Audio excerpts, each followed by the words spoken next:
Eligeti Lakshmi, tribal leader from Krishnapuram. Sir Krishnapuram కాదు sir, Krishnapalli. Krishnampalli మండలం పేరు? నిన్నల్. నిన్నల్ మండలం. నియోజకవర్గం?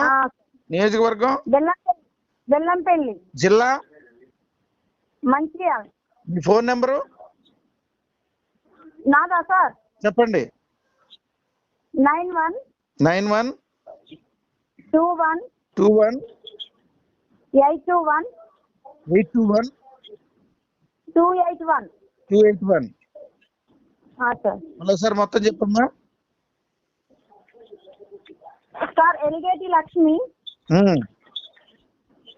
Nennel mandal, Mancherial district, Bellampalli conference. Phone number కూడా చెప్పమంటారా సార్? చెప్పాలమ్మా. 9121821281. తెలంగాణ ఆదివాసీ గిరిజన సంఘం రాష్ట్ర నాయకురాలు. సంతోషం. ఆదివాసీ గిరిజన సంఘానికి స్టేట్ ప్రెసిడెంట్ మీరు. అవును సార్. సంతోషం అమ్మా. ఇప్పుడు ఈరోజు మీ విషయాన్ని మన magistrate, the great legend, Nellore జిల్లాలో ఉంటారు ఆయన.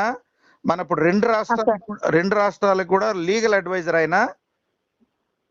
ప్రజాకూటమి తరపున భూరక్షణ సమితికి లీగల్ అడ్వైజరు. పేరు రేగలగడ్డ సంజీవయ్య యాదవ్.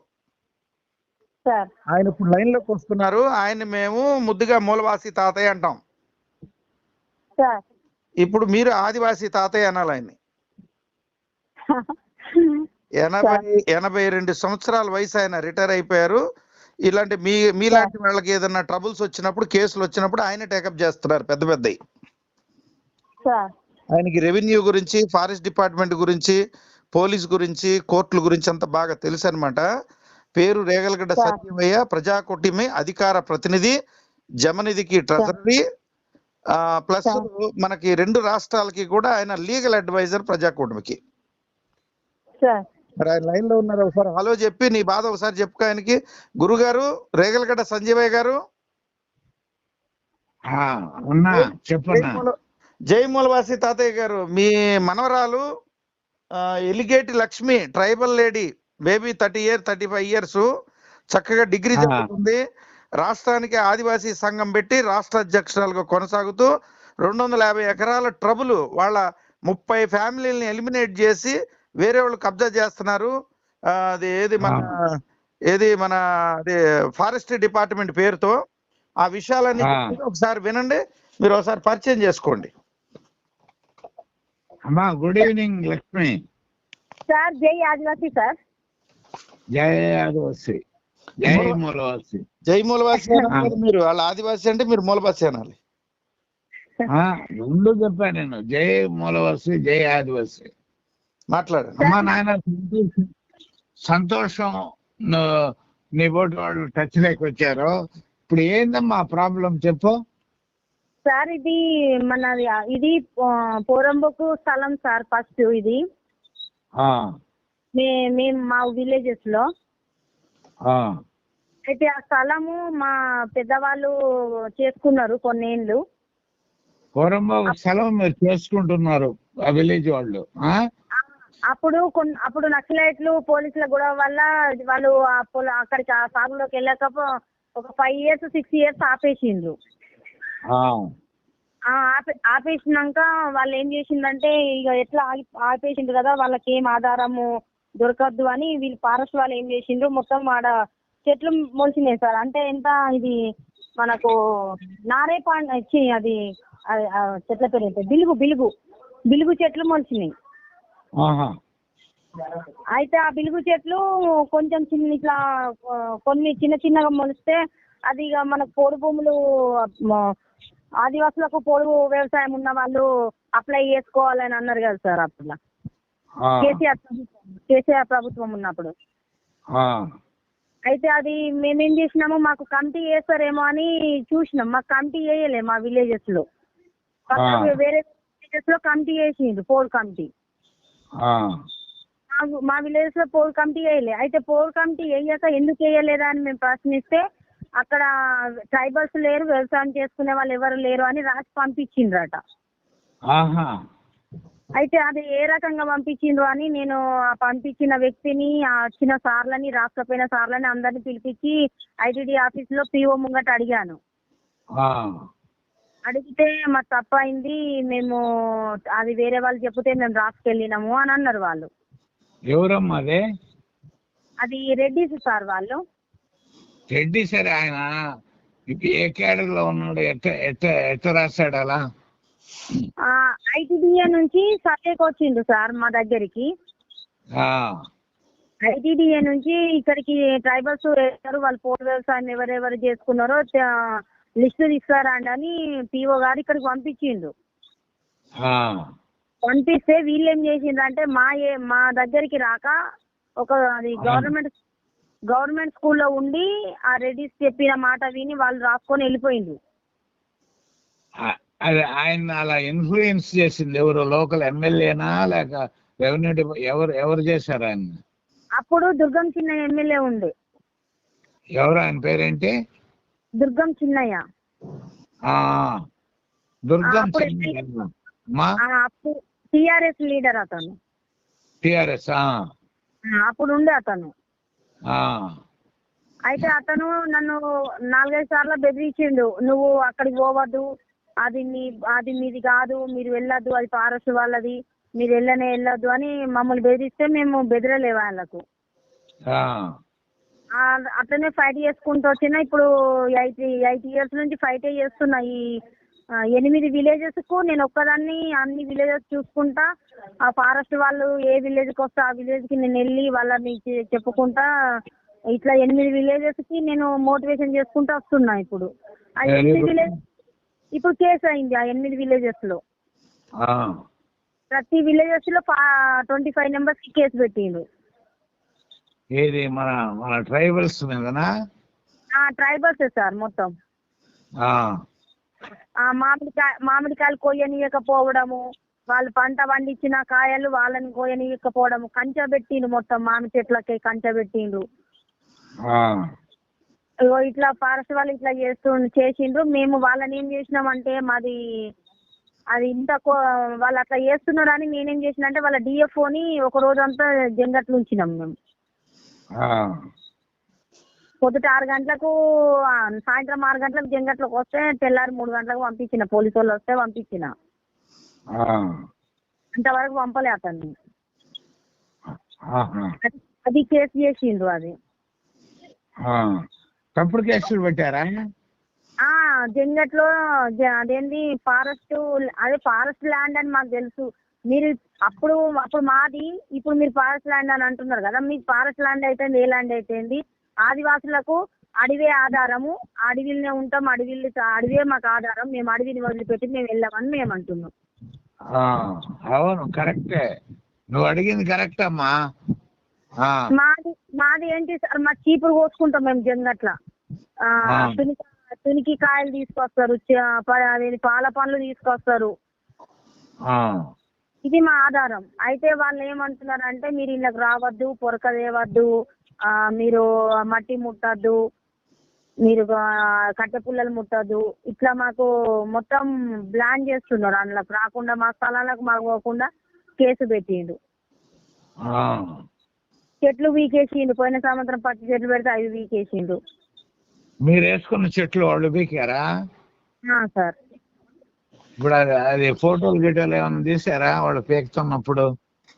వాళ్ళు నైట్ లో వచ్చి చేసిండు సార్. నైట్ లో మేము ఎందుకు వెళ్ళినాం సార్ అక్కడికి?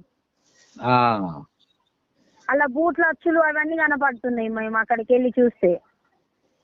సరేమ్మా, మనకు ఇప్పుడు ఎమినెంట్ అడ్వకేట్స్ ఉన్నారు ప్రజాగౌతమి తరఫున కూడా.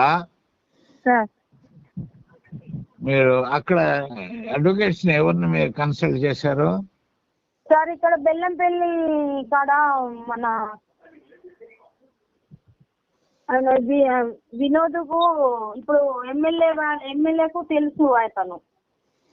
ఎమ్మెల్యే ఎవరు? గడ్డం వినోద్ సార్. అవును, ఆయన ఏమైనా ఇన్వాల్వ్ అయ్యి ఉన్నాడా? ఆయన ఏమైనా డైరెక్ట్ గా కానీ ఇండైరెక్ట్ గా సపోర్ట్ చేస్తున్నాడా వాళ్ళకి? వాళ్ళకంటే అయినా ఏం మీకు సార్ మేము ఆయన కలిస్తే ఆయన ఏమంటున్నాడు అంటే మీకు ఏం కావాలి, మేము ఇప్పుడే ఉన్నాం కదా, ఈ ఎలక్షన్ కానీ ఎలక్షన్లు అయినాక చూద్దాము చేద్దాము అని అంటున్నారు తప్ప మాకు అసలు మాకు కరెక్ట్ ఇస్తలేదు అతను కూడా. అతను ఫస్ట్ అతను లెక్కనే మాట చేస్తున్నాడు. ఎలక్షన్ల అప్పుడేమో మేము కావాల్సి వచ్చింది, అతనికి నన్ను వెతుక్కుంటూ వచ్చిండు ఎలక్షన్ల అప్పుడు. ఇప్పుడు అతను గెలిచినాక అతను నా దగ్గరికి కాదు, కనీసం మేము పోతే కూడా మాకు పర్మిషన్ ఇస్తలేరు. సరే, ఆయన మీ దగ్గరికి వచ్చి మళ్ళీ అడిగే విధంగా చేద్దాం, కానీ మీ వెనక ఆయన కాదు, మీకు ప్రజాకూటమి ఉంది, ఏం భయం లేదు. ఇప్పుడు మనం టేకప్ చేద్దాం, తర్వాత సుప్రీంకోర్టు వరకు కూడా కోర్టులో పోరాడదాము, తర్వాత ఇట లోకల్ గా ఉన్నా కూడా మనం అక్కడ మన వాళ్ళందరూ ఉన్నారు కదా, మన వాళ్ళందరూ సపోర్ట్ చేస్తున్నారు కదా నీకు. సార్ మొత్తము 8 విలేజెస్ ఇప్పుడు వాళ్ళందరూ వస్తారు సార్. అటైతే ఏం పర్వాలేదమ్మా. ఇప్పుడు వాళ్ళు ముందు బెదిరిస్తారు, తప్పుడు కేసులు పెడతారు కూడా, అది ఇది ఎన్నో చేస్తారు. కానీ మనం జంకకుండా న్యాయానికి నిలబడి ఎప్పుడు పోరాటం చేస్తామో న్యాయమే గెలుస్తుంది. కాబట్టి ఏమంటున్నారు సార్, వాళ్ళు ఏమంటున్నారు, మీకు ఒక్కదానికి ఇస్తాం మేము. అవును, ఇప్పుడు లీడర్ అన్న తర్వాత ఒకరే కదా ఉంటారు, 10 మంది లీడర్లు ఆడ కనపడరు కదా. నీకు ఒక్కదానికి ల్యాండ్ ఇస్తాము, వాళ్ళందరికి ఇయ్యము, వాళ్ళందరితో నీకు అవసరం లేదు, నీకు ఇస్తాము అంటున్నారు. మీకు బుద్ధి ఉందా లేదురా గాడిద కొడకలారా? వాళ్ళందరికి ఇస్తేనే తర్వాత నేను లాస్ట్ తీసుకుంటానని చెప్పు, అదే లీడర్ అనేది. అయితే నేనేమన్నానంటే తల్లికి ఇస్తే పిల్లలు ఎటు పోతారు సార్, పిల్లలతోనే తల్లి కదా. అమ్మా, వాళ్ళు తప్పుడు వ్యవహారాలే చేస్తారు. ఇప్పుడు నిన్ను లొంగ తీసుకునే దానికి నీకు ఇస్తాము అంటున్నారు వాళ్ళు. నీకు ఇచ్చే వాళ్ళు ఇప్పుడు నీకు ఇచ్చినట్టు అందరికి ఇవ్వమను న్యాయంగా.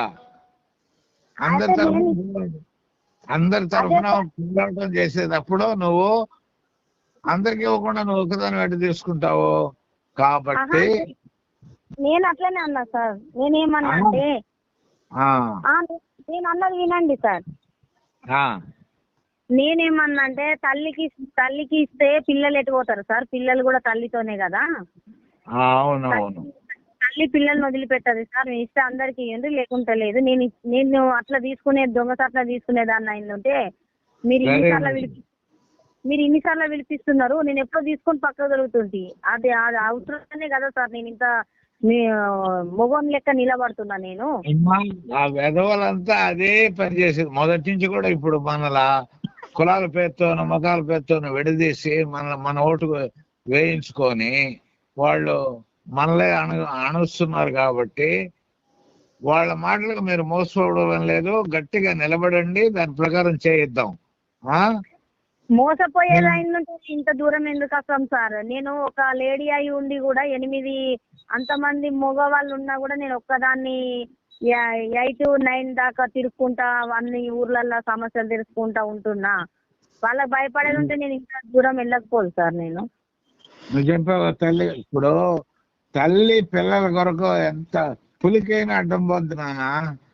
ఇప్పుడు అలాగే నువ్వు పోతున్నావు కాబట్టి నువ్వు కరెక్ట్ గా చెప్పావు. తల్లి అంటే తీసుకొని బిడ్డలకంటే ఇది కాకుండా పోద్దురా అని. అదే చెప్పు. ఎవరికి జగ్గబెట్టదు, ఏమి ఇది కాదు. దాన్ని ప్లాన్ చేద్దాం. అన్నతో అన్ని కూడా చెప్పండి, అన్ని పంపించండి. మీరు ఆయన అడిగి ఇప్పుడు విషయాలు ఏ టైంకి ఏది కావాలో అది అడిగిందంతా పంపించండి, ఇన్ఫర్మేషన్ కానీ ఏదైనా. గురుగారు, మేము మన ట్రైబల్ అడ్వకేటు బాలు నాయక్ ఉన్నాడు. ఇక్కడ హైదరాబాద్ లో లంబడటండ భూములు గొడవప్పుడు అతను బాగా వర్క్ చేశాడు 10 ఏళ్ళు. ఇప్పుడు మన బిడార్ మూలవాసి మన ప్రజాకూటమి సభ్యుడు ఆయన. ఇప్పుడు ఆయన మీరు మాట్లాడుకుని దీన్ని ఏ రకంగా చేయాలనేది ఒక షేప్ తీసుకుని రండి. ఈరోజు అతను ఆదివాసీ అడ్వకేట్ బాలు నాయక్ తో నేను మాట్లాడి మీకు డైరెక్ట్ చేస్తాను. మీరు మాట్లాడిన తర్వాత మళ్ళీ మన లక్ష్మి గారితో ఎమినేటి లక్ష్మి గారితో మాట్లాడి ఎలిగేటి లక్ష్మి ఇప్పుడు అక్కడ కేసు ఎఫ్ఐఆర్ తెప్పించుకోవాలి, అక్కడ లోకల్ లీడర్స్ నెంబర్లన్నీ కూడా కలెక్ట్ చేసుకోవాలి, అక్కడ 8 గ్రామాల్లో ఉన్నటువంటి వాళ్ళు ఎవరెవరి పేర్ల మీద కేసులు అయినాయి అవన్నీ కూడా డీటెయిల్స్ అంతా కూడా ఫైల్ ఆర్డర్ చేసుకోవాలి. వీళ్ళు 26 మంది అంటే ఇప్పుడు అమ్మా ఉన్న 8 గ్రామాల్లో నుంచి అందరి మీద పెట్టారా? అందరి మీద పెట్టింది సార్, అందరి మీద కోర్టుకు ఈ పేర్లు వెళ్ళినాయి, అందరి మీద ఉన్నాయి. ఎన్ని పేర్లు మొత్తం? ప్రతి విలేజెస్ లో 25 నెంబర్స్ పెట్టిండు సార్. 8 విలేజ్లు అంటే 200 మందికి పెట్టారా కేసులు? అవును సార్. సరే, ఓకే. ఇప్పుడు అయితే మంచిది, అది వాళ్ళు 25 మంది మీద ఒక గ్రామానికి వాళ్ళు కేసులు పెట్టడం మనకు మంచిదైంది, చెడ్డ కాదు అది. ఎందుకనంటే ఇన్ని గ్రామాలు ఇంతమంది ఈ భూమి మీద పోరాడుతున్నారని గవర్నమెంట్ లో రికార్డ్ అయింది. ఇప్పుడు మంచిదా చెడా అది? ఒకందుకు మంచిదే, కానీ ఇక తెలియని మా వాళ్ళు ఇప్పుడు కొంతమంది అవగాహన లేని వాళ్ళు ఏమనుకుంటారంటే భయపడతారు కదా సార్ కోర్టు అంటే. నువ్వు చెప్పాల్సింది అదే.